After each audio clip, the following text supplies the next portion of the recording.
आज हम बात करेंगे न्यूमेरिकल की, जो हमारे बोर्ड एग्ज़ाम के लिए ज़्यादा इम्पोर्टेंट रहता है। और न्यूमेरिकल ऐसा होता ही होता है कि हर क्वेश्चन के साथ अटैच किया जाता है, तो इसकी वजह से आपको जो नंबर होते हैं वो उस क्वेश्चन के पूरे मिलते हैं।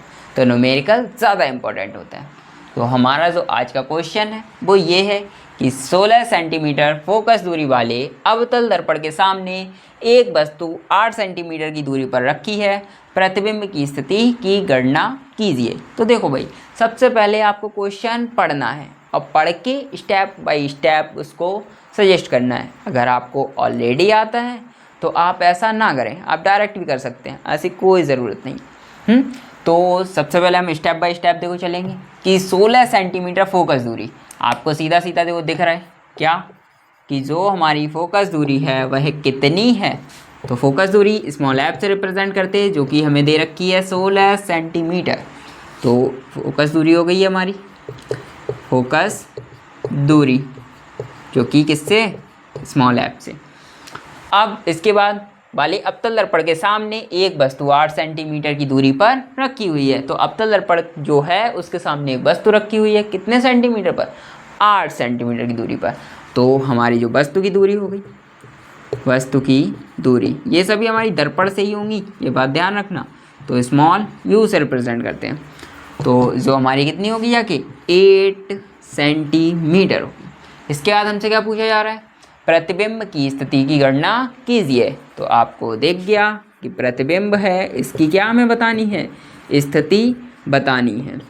तो स्थिति क्या रहेगी, यू से बी, मतलब स्मॉल बी से रिप्रेजेंट करेंगे, जो कि हमारी क्वेश्चन मार्क रहेगी।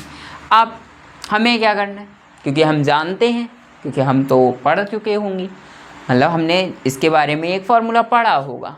तो अगर हमने पढ़ा है तो फिर अब वही वाला फार्मूला में पुट कर देना है। कौन सा वाला, 1/f equal 1/b plus 1/u।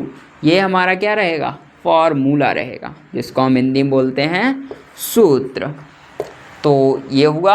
अब इससे पहले हमने थोड़ा सा क्या देखना है, साइन का और ध्यान रखना है, मतलब जो भी इसमें स्पेशल तौर पे साइन चेंज किए जाते हैं वो थोड़े से ध्यान देने हैं। क्या कि हमारा दर्पण कैसा है, मतलब जो भी हमें मिरर दे रखा है वो हमारा कैसा है, अवतल दर्पण है।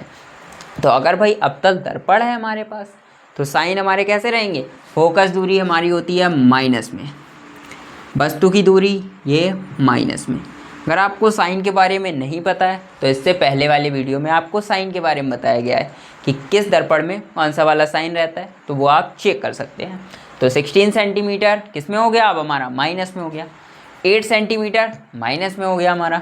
तो v निकाल लेते हैं, अगर माइनस में आएगा तो अभी आपको बताएंगे कैसी कंडीशन बनेगी, और अगर प्लस में आएगा तो बताएंगे कैसी कंडीशन बनेगी। तो अब इसमें रखते हैं हम फॉर्मूले में वैल्यू।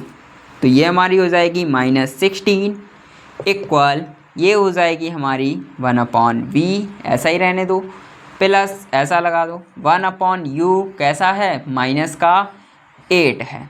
इन माइनस वाले साइन को आप थोड़ा सा ऊपर कर लो, क्योंकि अगर आपके पास साइंस है तो मैथ तो होगी, तो थोड़ा सा आप मैथ वाले टीचर को परेशान कीजिए कि बताओ भाई हमें ये साइन कैसे कन्वर्ज होंगे।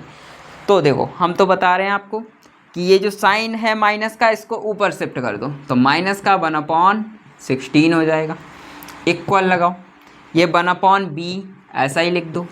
इसके बाद माइनस का 8 और प्लस का माइनस प्लस माइनस 1/8 हो जाएगा, इसको इधर शिफ्ट कर दो, तो ये हो जाएगा हमारा 1/8 माइनस का 1/16 इक्वल 1/b।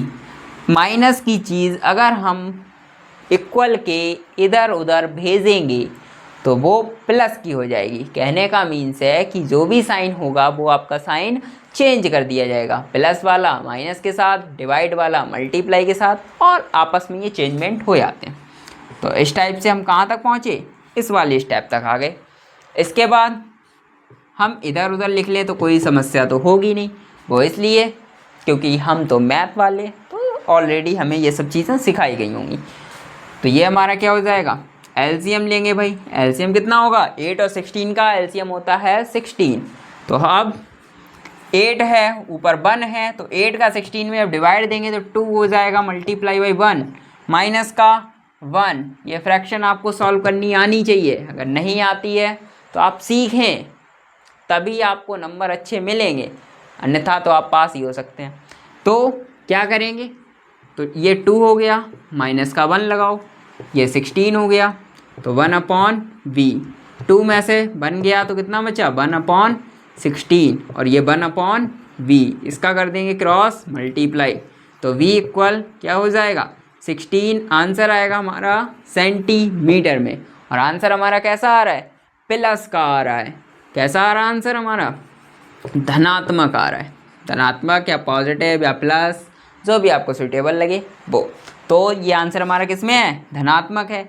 तो जब भी हमारा बी हमारा कैसा है, पॉजिटिव, तो बी अगर हमारा पॉजिटिव आएगा तो जो प्रतिबिंब हमारा बनेगा, प्रतिबिंब जो हमारा बनेगा वो कैसा बनेगा, आभासी प्रतिबिंब बनेगा। कैसा, आभासी प्रतिबिंब, क्योंकि हमें प्रतिबिंब की क्या बतानी थी, स्थिति बतानी थी, और इमेज बनाते टाइम हमने प्रतिबिंब की स्थिति बाकायदा आपको बताई हुई है कि प्रतिबिंब की स्थिति के कुछ पॉइंट्स रहते हैं, जिसमें आभासी हमारा इस क्वेश्चन का आंसर हो रहा है, और ये हमारा बी निकला 16।